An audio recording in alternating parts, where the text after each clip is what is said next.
Hi, your rich mama here. Now, I don't know how many of you watching, you're in your 20s, 30s, 40s, or upwards. You will know that, damn, I need to start being more responsible of my finances. And that's when you really think about how you're going to manage your money like a grown-up. Today, I'm going to share with you 7 things you can do to start managing your money like a grown-up. Number 1, financial literacy. It's extremely important that you increase your financial literacy in terms of understanding your money and where your money goes. Really educating yourself with simple things like what's a profit and loss, how much money I earn, how much money I need to save, how much money I need to set aside for a sinking fund, retirement, and what's left for me to spend on necessities and anything that I like. It's very important that you start thinking about this actively in your 20s.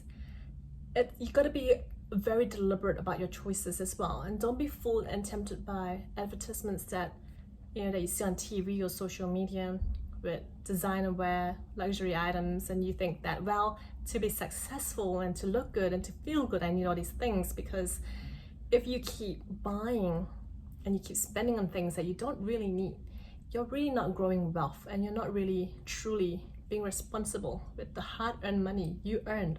Number 2, spend your money smartly. Like, for example, how to save your money, how you grow your money, compounding interest, how to protect your investments.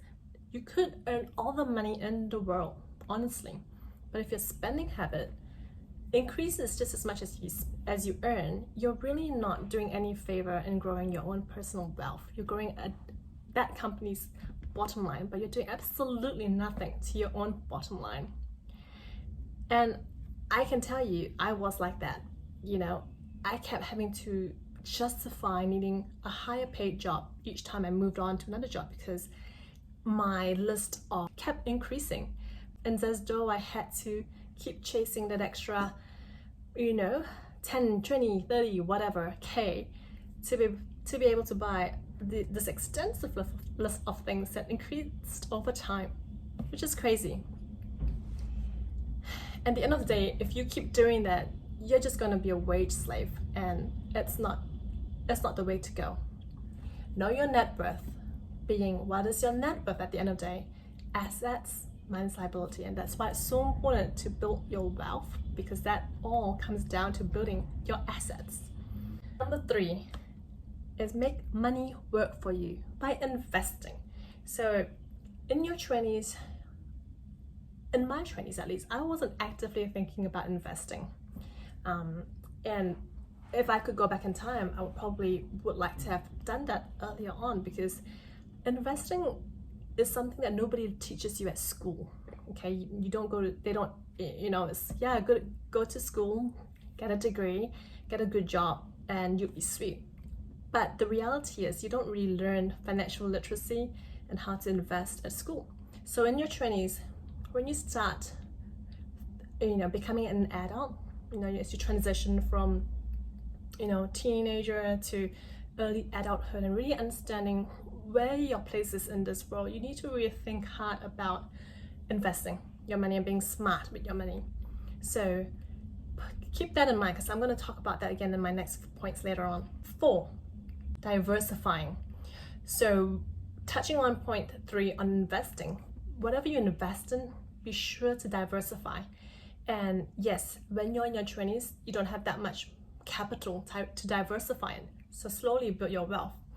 And I'm at a stage where I'm in my mid-30s, and now I'm able to diversify my portfolio. So I've got some property investments, shares, ETF, PI funds, superannuation. And so you want to be able to be in a position where you don't have everything all in just, say, shares, for example, right? So you build this up, build up your portfolio and diversify across to safeguard your investments.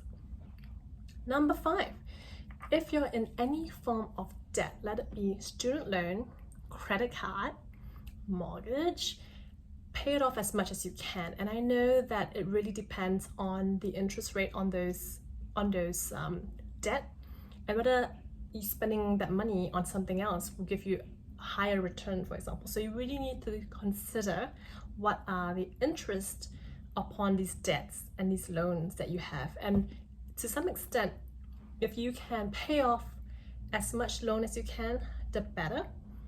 Because as you know, the loan, that's just gonna keep the occurring interest. And at the end of the day, what you can do with that interest payment, the opportunity cost of the interest payment is meant, you want to use that to build your net worth, which is your assets. So think about that and really look hard and think hard about trying to slowly but surely repay all your debt. Number 6, your risk tolerance should be determined by your age. Now, lucky you if you're in your 20s or younger than that, because your risk tolerance is phenomenal, right? You can afford, and you've got considerable amount of time to invest in risky portfolios that will give you high growth and high return. Now, yes, they call it risky because it does fluctuate over time, but so this is why when you invest in high return, high risk shares or portfolios in your early 20s, when you can afford to, you're meant to leave that in there for at least 20-30 years, right? You're not taking it out, you're not drawing it down in the next 5 to 10 years. So just putting your money there in high growth, high risk portfolios, and in 40 years time, surely it will give you a return of at least on average 8 to 10%, and that's proven historically in the past. So you can be safely assured that if you put aside money each month towards your investments, it will give you that return in the long run. Okay, but if let's say you're in your 40s and 50s, then you need to really think about what is your risk tolerance. Okay, maybe not too much not too high growth, maybe mid growth, or in bonds. Okay.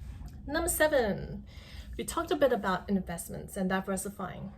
The best way to put your money in any shares are in ETFs. So if you haven't already done it, or you don't know what ETFs are, Google it up. It's basically an index that does the diversifying for you, right? It's just like S&P 100.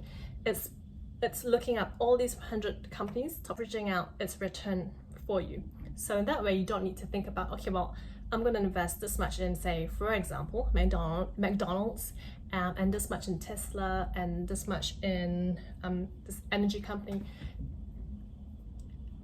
You don't need to do any of that with ETFs, okay? ETFs are doing it for you by sector or by categories. So it's doing that for you in terms of diversifying and averaging out the risk.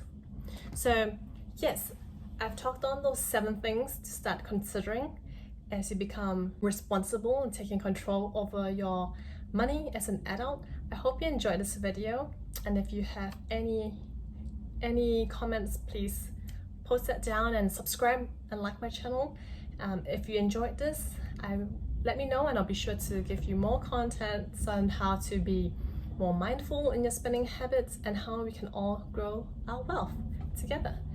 All right, see you in my next video. Thank you. Bye.